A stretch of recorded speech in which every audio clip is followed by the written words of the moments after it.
मैं हमारे जितने भी पूर्व सैनिक हैं, मैं सिर्फ उन्हीं की बात नहीं कर रहा हूँ। हमारे समाज में जितने भी लोग हैं, किसी भी कार्यालय में चले जाए, बिना पैसे का काम नहीं होता है। अगर आप सच्चाई पे चलते हैं तो आपको दौड़ा दौड़ा करके परेशान कर देता है, लास्टली मजबूर होकर के आप पैसा उसको दे ही देते हैं। ऐसा सिस्टम डेवलप कर दिया गया है, ये समझिए एक माफियागिरी चल रही है हर लेवल पे, नीचे से लेकर के ऊपर तक माफियागिरी चल रही है कि आम जनता हर जगह परेशान है। किसी भी आम जनता से वो अपने दिल पे हाथ रख के कहे कि क्या हमारा जो सिस्टम चल रहा है वो सही है, हमारे लिए, हमारे आने वाली जनरेशन के लिए जो सिस्टम है वो सही है। जय हिंद एंड वेलकम बैक। दोस्तों, हमारे फौजी भाई, आज जिस प्रताड़ना से होकर के मैं गुजर रहा हूँ वो मुझे एक ऐसी मंजिल तक खींच कर के लाई है जिसको देखकर मैं अपनी दुख, अपनी तकलीफ़ों को भूल चुका हूँ। आज आप देख सकते हैं हमारे पीछे जो सर बैठे हुए हैं, बिहार राज्य पूर्व सैनिक संघ के ये प्रेसिडेंट हैं। सर पहले कुछ कहना चाहेंगे, उससे पहले मैं थोड़ा इंट्रोड्यूस करवा दूं कि सर हमारे जितने भी पूर्व सैनिक हैं, ऐसे हजारों केसेस जो आज मैं झेल रहा हूं, इससे भी कहीं बढ़ चढ़ कर ऐसे हजारों केसेस को इन्होंने प्रैक्टिकली देखा है और इनके पास ऐसे हजारों केसेस आए हैं जिनको इन्होंने सुलझाया है और जहां तक हो सके इस संघ की मदद से सुलझाने की कोशिश की।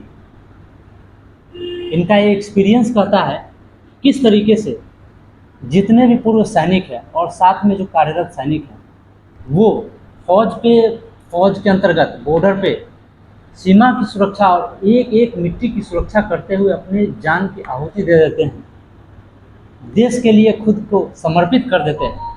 उनके साथ कितनी दरिंदगी और कितनी ऐसी घटनाएं घटती है जो सिविल में उनके और उनके परिवार को रुला देती है, लेकिन इसका ना कोई सुनवाई होता है और न ही किसी सिस्टम में कुछ सुना जाता है।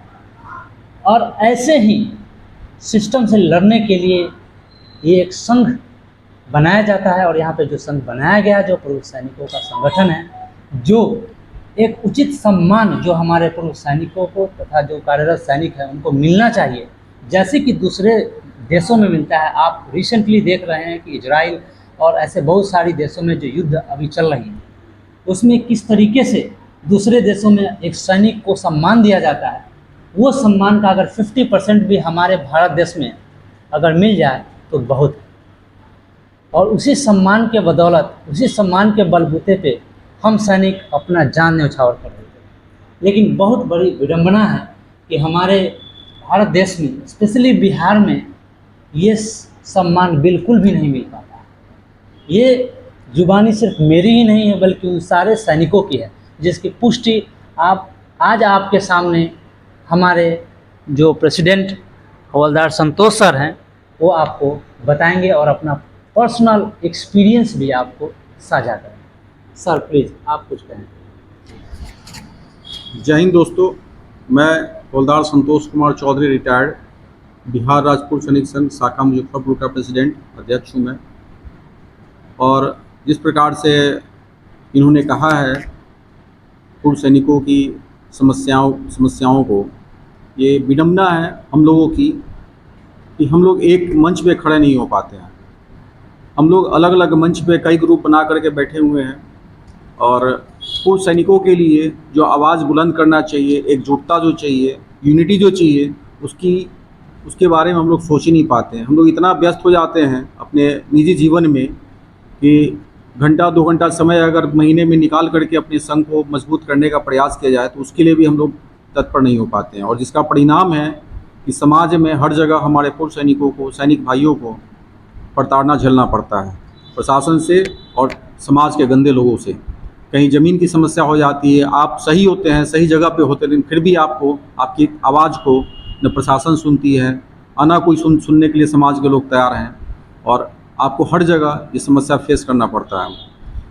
जनरली लोगों के मन में ये विचार होता है कि छोड़ो, मेरे साथ थोड़ा समस्या है, उसके साथ है, और दूसरे की समस्या को देख करके मजाक उड़ा देते हैं, वैसा ही होगा। लेकिन प्रकृति का नियम है बदलाव, और वो बदलाव का जो चक्र है घूम करके वापस आपके सामने भी आके खड़ा हो जाता है, वो आपके तरफ ही निगेट कर देता है वो समस्या, और फिर उसी प्रकार की समस्या से आप जूझते हैं, फेस करते हैं। फिर जैसे आपने दूसरे का साथ नहीं दिया तो आपके लिए भी कोई खड़ा नहीं है साथ, आपका साथ देने के लिए। तो ये सबसे बड़ी विडंबना है, हमें इस चीज़ को समझना पड़ेगा। अगर हमारे पूर्व सैनिक एक हो और हर पूर्व सैनिक की समस्या, खुद की समस्या समझ करके साथ दे, खड़ा हो, सही के लिए, गलत के लिए मैं नहीं बोल रहा हूँ, अनुशासन, संविधान, कानून के दायरे में रह के, हमें किसी के ऊपर लाठी नहीं चलाना है। लेकिन हाँ, हमें अगर ज़रूरत है कि 50 लोग, 100 लोगों की ज़रूरत है हमारी बात को मनवाने के लिए और सही बात को, और वहाँ पे संख्या बल चाहिए, तो आपको आकर के साथ में खड़ा होना चाहिए, बस इतना ही। और जब इतना ही आप करेंगे तो समाज में आपका मान सम्मान और आपकी जो समस्याएं हैं उसका भी हल होगा। आपका भी जो स्थान है वो समाज के लोग जिस प्रकार से सम्मान, बाकी जैसा कि इन्होंने कहा कि इजराइल में सैनिकों, पूर्व सैनिकों का जो मान सम्मान होता है, हमारे देश में भी, और खासकर बिहार की क्या स्थिति है।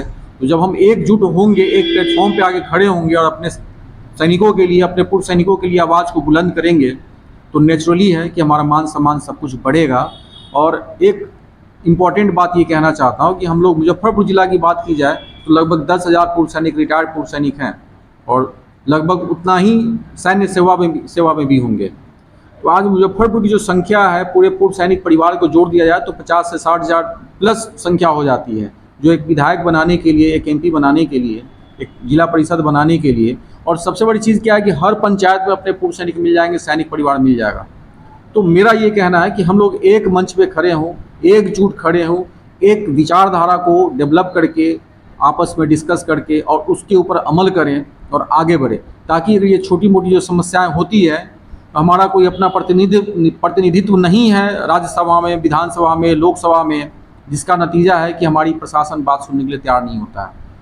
और दूसरा जो पक्ष होता है वो एक फ़ोन करवा देता है विधायक का, MP का, और वो उसकी बात सुन ली जाती है, इवन वो गलत होता है फिर भी। तो हमें ज़रूरत है एक मंच पे आगे खड़ा होने की और हर स्तर पे सोचने की। हम अपनी संख्या बल के आधार पे हम अपना प्रतिनिधित्व तय करें। हमारे बीच में बहुत सारे काबिल लोग हैं जो इस चीज़ को लीड कर सकते हैं, आपके बात को विधानसभा में, लोकसभा में रख सकते हैं। तो यहाँ से ज़रूरी है एक नई सोच की। आप ये मत सोचिए, बस अपने आप को सिक्योरिटी गार्ड तक सीमित मत रखिए, वहाँ से थोड़ा सा आगे बढ़िए, थोड़ा बड़ा सोचिए, और बड़ा क्या हो सकता है उसके बारे में अपना विचार, सुझाव साझा कीजिए। और यहाँ से एक मंच पे हम लोग खड़े होकर के और आगे बढ़े, ताकि हमारा प्रतिनिधित्व जो है वो बन सके, ताकि हम, कोई समस्या हो तो हम जा करके गट्स के साथ उसके सामने खड़ा होकर के और कहें कि सर ये मेरी समस्या है और जेन्युइन समस्या है, उसको क्रॉस चेक करके अगला जो है आपकी मदद करने के लिए खड़ा होगा। लेकिन इसके लिए आपको एकजुट खड़ा होना पड़ेगा, एक साथ आना पड़ेगा, एक मंच पे आना पड़ेगा। और मैं इनके बात से बिल्कुल सहमत हूँ।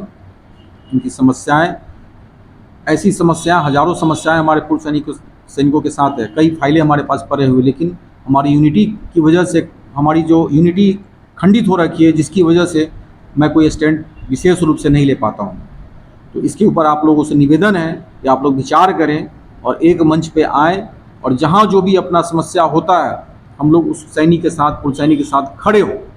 जब खड़े होंगे तो एक गलत आदमी 50 आदमी को परेशान कर देता है। आप सोचने वाली बात है, एक गलत आदमी। तो यहाँ पे हम लोग 50 आदमी जब एक साथ खड़े हो जाएंगे, क्योंकि अलग अलग होते इसलिए परेशान कर पाता है, एक साथ खड़े हो जाएंगे तो वो जो एक सिंगल आदमी है वो दुम दबा के भाग जाएगा। ये मेरा कहना है। Thank you. जय हिंद। जय। तो जैसा कि आपने देखा सर की जुबानी और ये practical experience whatever he has faced. तो जैसा कि मैं आप लोग से एक पर्सनल बात शेयर करना चाहूँगा कि सर जैसे काबिल लोग और ऐसे बहुत सारे फौज में अभी कार्यरत लोग इतने कैपेबल है कि they can get any job, they can get a good salary even after being that much capable. वो क्या सोच रहे हैं कि हम जैसे, आप जैसे और दूसरे किसी भी फौजी भाइयों के साथ इस तरीके का कोई घटना ना हो, जैसा कि काफ़ी पिछले समय से होता आ रहा है। बहुत सारे जगहों पर आपने देखा है, न्यूज़ में भी देखा है। रक्सौल में जो हुआ था, खुलेआम एक फौजी को कैसे पीटा गया था जबकि उसकी कोई गलती नहीं थी। बेतिया में किस तरीके से फौजी के घर को तोड़ दिया गया था। मोतिहारी में किस तरीके से ज़मीन पे कब्जा कर लिया गया था। ऐसे कितने हजारों केसेस हैं, लेकिन हम we are disciplined, we think कि we can not fight against them, और इसका फ़ायदा उठाते हैं वो गलत लोग। क्योंकि हमारे अंदर न यूनिटी है, ना हम एक जगह लोग इकट्ठा हो पाते हैं। यदि जॉब करना है तो बहुत आसान है।